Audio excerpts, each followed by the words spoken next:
I didn't realize that trend lines would be something I would ever have to feel self-conscious about. It was the weirdest thing to kind of show a strategy as elementary as trend lines. I was so shocked when I got any sort of negative feedback for it. So there's been so many like highs and lows where I'm like, oh my God, everyone's telling me that I can't actually be successful with trend lines. And I'm like, but I am. So I'm confused. What's going on here? And there's been like some hate, some love. So we've come full circle. Confidently can say I am a trendline trader and I don't care what you have to say about it. I think I have made so far this year, I made 10K in oil, and then I'm going to say 90,000 in platinum this year in my own personal account. Folks, welcome to Trading Up. We've got Tori Trades back in the house. She's back on the show again. She's going to walk through her trading strategy. You'll see how it's maybe changed slightly from what she had on last time. And then we're going to see a couple of trade examples and then do a prediction for you folks on her favorite market. So let's dive straight in. Right, if you're liking this video and you're thinking, where could I trade this kind of strategy? Why don't you check out my sponsors at Blue Guardian? Now, these guys have got an awesome prop firm. They offer up to 85% profit splits, realistic profit targets of 8 and 4%, scaling plan up to 2 million, the Guardian Protector, and they've got bi-weekly payouts. If you do want to join them, jump on board with coupon code TradingNut, all one word, and you're going to save yourself 10% off at checkout. Link in the description. All right. So if you guys don't know my style, which I think it was when we first did our part one, I came in with so much, I was heavy on the confidence here. And since then, I've gone through so many different I'd say confidence levels. It's more so I didn't realize that trend lines would be something I would ever have to feel self-conscious about. It was the weirdest thing to kind of show a strategy as elementary as trend lines. I was so shocked when I got any sort of negative feedback for it. So there's been so many like highs and lows where I'm like, oh my God, everyone's telling me that I can't actually be successful with trend lines. And I'm like, but I am. So I'm confused. What's going on here? And there's been like some hate, some love. So we've come full circle. Confidently can say I am a trendline trader and I don't care what you have to say about it. And let's get into it now. Brilliant. It is funny because trend lines do get a lot of hate for whatever reason. Whatever reason. They kind of ironically they do work a lot of the time and they are well respected. So you can see it if you draw a few up, right? But it's probably just the devil's in the detail around how you actually do it. And let's dive in and see what you actually do. Yeah, very well could be. So when I'm drawing my trend lines, I always will do a top-down analysis. So I want to see platinum, for example, has been my baby. I think I have made so far this year, I made 10K in oil, and then I'm going to say 90,000 in platinum this year in my own personal account. That's mind-blowing to me. Mind-blowing. Yeah. Wild.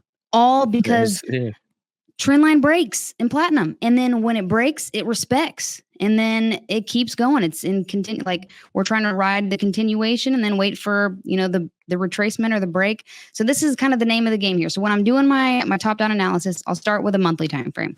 I'll mark my charts up. I'll go to a weekly, mark them up.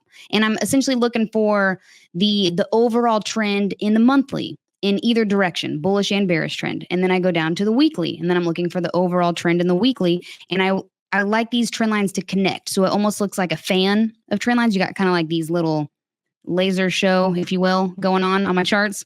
And I'll go from the weekly to the daily, and then I'll stay in the 4 hours. So the 4 hours where I'm looking for my entries, this is where I'm staying. I'm not going to the 15-minute to look for an entry, then to go back to the 4 hour. I'm staying in the 4 hour. All entries are done on the 4 hour and they are upon break. So I'm not waiting for candle to close or retests in the 4 hour time frame as well. But for my students, I always recommend lower time frames. Get a little extra confirmation. Wait for the candle to close, especially if you're in the 5 minute. Why not? Even wait for the retest, if you will, or even if you're in the 1 hour time frame. But for the 4 hour, I've got plenty of time to make my decision when we do get that break. So this is a great example right here where we got a break of a very recent downward trend line. Not a whole lot of data behind it. 3 touch points, 1, 2, 3. I love that. This right here would be a great setup for me to take long positions here, fairly low risk because it's this close to my safety line. And I'm used to just throwing those terms out, but nobody knows what safety line is. So safety line is the opposing trend line where my stop loss goes on the other side of. So if the price of platinum continues along this upward trend line, I'm safe. So that's where it gets the nickname safety line. So I'm making money. I'm a little bit in drawdown. I'm making money. I'm a little bit in drawdown. I'm making money. As long as it continues along this line, I'm safe. The stop loss will trail along this. And the line that got broken is my action line. So that's what tells me to take a trade, take action. So I got action line, safety line. And this is essentially the name of the game. So when a line gets broken, I take action and I'm trying to ride it out for the entirety. So the weird part is I don't trade with R multiples and I don't know my take profit. So I want to see, I'm going to let Platinum tell me how long it's going to trend in this direction for. And I know that it's not once it breaks this upward trend line. And dude, I kid you not, that's it. Now, it's obviously that sounds incredibly easy, but it's a matter of being, picky about trades. How do you know which ones to take, which breaks to take? How close is the price to the safety line? Is it too far away? Is it too high risk? So obviously there's a lot more to it, but I kid you not, that's the name of the game right there. And in terms of this one, if you're going to exit not on the stop in a profit, would it be that top red line? If I was to look for a profit? Yeah. It very well could. Yeah, absolutely. And there are going to be times where if I am looking to close my trade, so for the most part, I excel and I get the most amount of profit when I can let the trade ride out and just continue. But if I am looking to close a trade, I'll actually use some support and resistance. So I would probably look for a area where I'd say here is about fair. We got touch point, touch point, touch point, touch point. I'd say somewhere around this 1025-ish. If I had to have a take profit or if I was ready to just go ahead and close it. Maybe it's been a week. I'm freaking exhausted. We're like, listen, we just got to close it. I can't go to sleep another night with this trade open. So that would be areas of take profit if I had to have one. But I will excel and my strategy does excel when I can ride out the entire move. And do you run a swap-free account or do you pay the swaps and just suck it up? So this is futures, so we don't have swap fees. Okay, right. Sorry, you're on futures. Okay, yeah, of course. You're an Apex Apex trader girl. I know that. Yeah, that too. Yeah. So let's dive in and have a look at a couple of examples here now that we've had a bit of a refresher on the strategy. So we can go over my last trade, which, dude, when I show you Platinum, it is just. Oh, it's the best when it comes to trend lines. It is so beautiful. I mean, the respect is there. Okay, I think my last trade that I had here was April. I capitalized on some of this move here. So let me show you where my trend lines were, and we can go through this exact example. I will say, disclaimer, I closed my trade early because I was looking at my dollar amount and I was happy to be up 24K. But we can see the freaking benefits I would have had if I had just held that trade. You know what I'm saying? Look at that thing. It just went.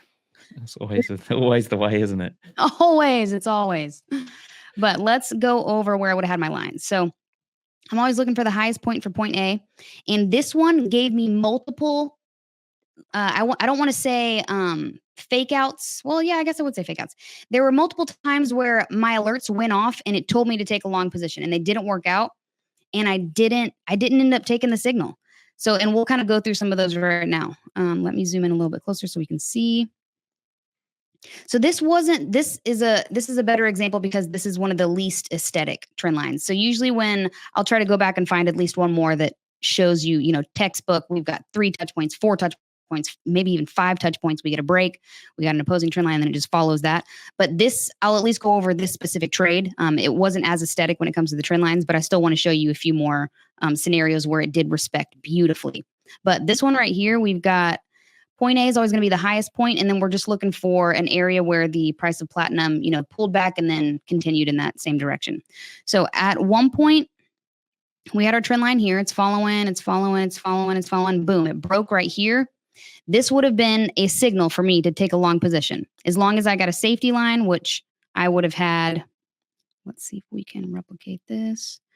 We would have had it coming in here. The upward line, absolutely beautiful. 1, 2, 3, 4, 5 touch points here. Let's make this green. And we would have had one more coming in steeper. Okay, so this is, I'll show you both examples here. I'll show you the short position. Sorry, I'm losing all train of thought. We're just going to go back through my one trade. My one trade here. I didn't take the short signal. Okay, the long signal, which I took right over here. But I did want to show you that there was just multiple signals. There was a time to try a long position here. I didn't take it. There was a time to take a long position here. I didn't take that one either. By the third try, I took this signal right here. So let's walk through this exact trade. This one was long positions right here because my downward trend line was broken. Now this one was not A plus. We've only got two touch points on this trend line. Boom, boom. We got a break. But I don't know if you want to call it intuition. I've been watching platinum for so long. When I see a trend line, I'm looking for touch points, but it just, when it breaks so many times, my analogy is like thinking of it as like a sheet of ice. Like it's poked through it so many times that the likelihood of it actually just going is a higher probability. So I took this setup after seeing it break, but then continue and then break and then continue. I was like, okay, we're taking this one. So took this long position here. Our risk initially was on the other side of this upward trend line. So I'm in 20 contracts, and if this thing turns around, this is where I've got to take my loss here. And what's cool is as price populated, I was able to cut my risk in half. So then as price presented a pullback here, I was able to say, okay, all right, now we can go ahead and make this risk a little bit less as the price. Give me just a sec.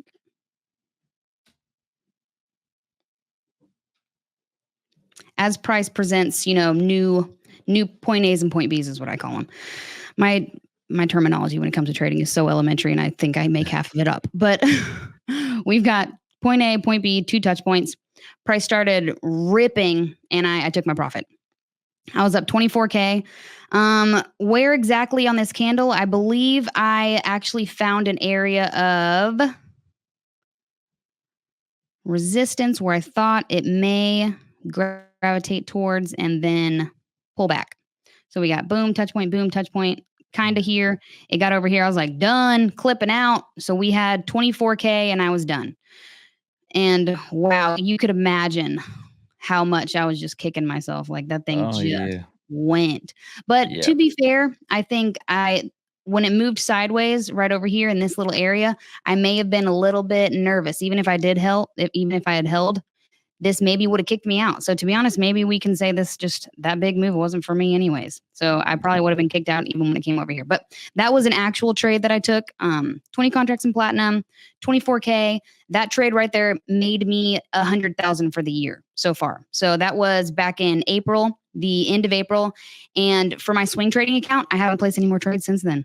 I'm up my record amount. I'm feeling a little bit weird since I've taken so long of a break, but I want to celebrate this to the maximum. Like it took me all year last year to make 100K I'm talking some struggles. But then this year, 6 trades, 100K. I'm like, whoa, to be honest, I need to slow down. I think I need to slow down. So that's the mindset coming into it this year. But that was And have you seen any opportunities that you've kicked yourself that you've missed since April? I mean, it's been a whole month and just over a month. Anything you've sort of kicked yourself and gone, oh man, I could have taken that, but I'm happy that I didn't. I would say, besides this one here, that big move, let's see where I would have maybe adjusted to. Oh, that's a nice one. That would have been a record trade easily. But yeah, I guess this is the one. Closing that trade early was the one I kicked myself about. This one, not too shabby. It didn't, we don't have any aggressive moves really. It was just kind of a slow and steady. Maybe we're retracing. Right now, I'll say the prediction for this one specifically to see what this does. But that is an actual trade example. As far as what it's done since then, not really. Nothing too crazy that I'm kicking myself about. I'm feeling kind of comfortable. Okay, that's good. Now, okay, well, let's dive into have a look at this prediction. And what we'll do, folks, is as we said, a couple of weeks later, we'll actually go and see what played out. And if it's more of an adjustment kind of scenario, we'll get you to come back on and maybe do a quick little 2-minute clip on why you adjusted or what the likelihood of this thing. Maybe even tell us now what the likelihood of it actually playing out is, or could you see yourself having to adjust the trend line like multiple times before you actually take the trade? Oh, totally. Yeah, let's go through it. So let me clean up my disco show for a second. Here we go. Okay, this is looking pretty clean. It may look confusing to some, but this is actually looking pretty clear to me. There's a method to the madness here. But I actually am going to take this bad boy, scoot this to, beautiful. Boom. Boom, boom. Okay, all right. Let's see. All right, predictions for platinum moving forward. I would say I I missed out on an opportunity to take a long position here, and this is what I'm sticking with. I'm sticking with the long positions for platinum. I'm thinking in the long run we're going to break this level here, this 1018. Um, Maybe we get some consolidation. I mean, that was a pretty beautiful move here. I mean, since we're looking at June 2nd to June 5th. Okay. Not too much data behind it, but that was a beautiful move. A nice, short position or short move that you could have capitalized on here. So I'd say usually after one of the two directions happens, we get some consolidation after. So I'd say fair. Maybe we go into a little wedge here, but I'm thinking we're going to be breaking out of both of these downward trend lines that we got and start getting into this kind of a black hole of an area where we can get some movement here. But I'd say let's look at, I'm going to go to a daily real quick, just take a peek. Oh yeah. I think platinum just wants to kind of we've tried these levels here so many times, and there's been moments where it finally went. We're stuck in between here. We're stuck in between. It tried, maybe we actually keep going. Wow. I mean, couldn't make it out of this little box here for a very long time. Came down. Let's keep looking. I'm just thinking out loud. Here we go. Okay, I'm thinking platinum just wants to gravitate towards this 1355 in the slightest way we can. If at minimum, maybe create a third touch point on this very higher time frame trend line. Let's go back down. Let's go back down. We're at the weekly. We're at the 4-hour. All right, I'd say for platinum, we're thinking long positions here. I'd say if for my strategy, and the likelihood of how long I'd be in this trade should have already been in. So we'll say it happened. We got the break on. Oh, we got the break today. Did we get the break today? Let's see. Did I miss a break today? Oh, yesterday. Okay, so missed the break yesterday. I'd say this thing continues up, kind of gets into this no man's land till, let's see, when are we thinking? I mean, I got to be honest with you. The my motto is don't know, don't care. So I'd say if we're thinking long positions, I just don't know, don't care until at minimum it breaks this upward trend line that we've got. But if I had to just make a prediction, I'm thinking long positions. Take profit though. I don't want to, stray people from how I trade. Take profit is truly when it breaks the current trend that it's in. So I'd say ride that long position out until it breaks. But that's what we got. And would you like consider, given the fact you missed it yesterday? I mean, I know you said you're quite happy with where you're at the moment. You might not even take it. Would you look to get in on a limit order to try and catch that potential if it comes back into that price level that you would have got in at the break? Would you ever think about doing that instead of of the 4-hour candle closed? It's been 12 hours. I could get a limit order in there, keep the stop in the same place, and then get back into that trade. And that sounds beautiful, and you would totally think so. But my psychology when I miss moves, I just like to really be. It sounds like hippy dippy stuff, but it's like I really like to keep my mindset incredibly clear. When I miss a move, I want to be totally okay with it. I don't want to let FOMO get involved to where I'm like, okay, maybe I can find another setup, or maybe I like to take that original setup, feel confident about it, when it's happening or when it's happened, and then just if I missed it, wait for the next one. So since I did miss this move, I could simply either wait for. So another part of my strategy is the benefit of coming in with this fan of downward trend lines is these are multiple opportunities. So if yes, we had a break here, but we could very well get a break on this one. I could think long positions as well, and we can get a break on this one as well. So those are two more opportunities I could take long positions at. Or maybe it just continues down. Maybe it doesn't even make it to break in either one of these two. Maybe it respects this level of 1018, turns right around. Then that would be a signal to take a short position. But for the most part, I like to keep the head clear. So if I miss a move, I'm not trying to force it and wait for price to maybe pull back. So for the most part, I like to just say, all right, I missed the move. I'm going to wait for the next one. Okay, folks, so here we are looking at the prediction of this trade. So how did it play out? What we're going to do is do a bar replay thing and show you where we got to. So these are the lines she had drawn on the chart. So you can see here, we had a big push down, another one pushed down 12 hours later. The whole thing was validated. So Tory wouldn't have taken this trade. So that's where we ended up. Let's finish up the show.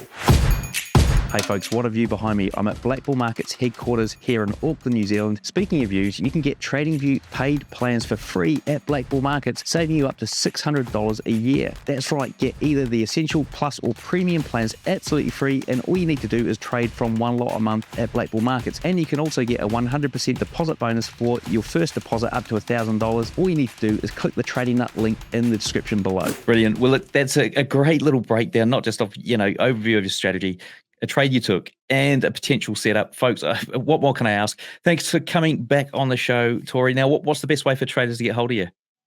I would say, YouTube, Instagram, Twitter, TikTok, whatever you need. I got you. Tori Trades on all social media accounts. Okay, folks. Well, that will be on the video here. You'll see that there. Or if you do want to check out the interview and the first video, there's going to be a link underneath this one. Go and check it out, and all those links will be in there for you to click. All right, folks. Thanks for watching, and we'll see you in the next one.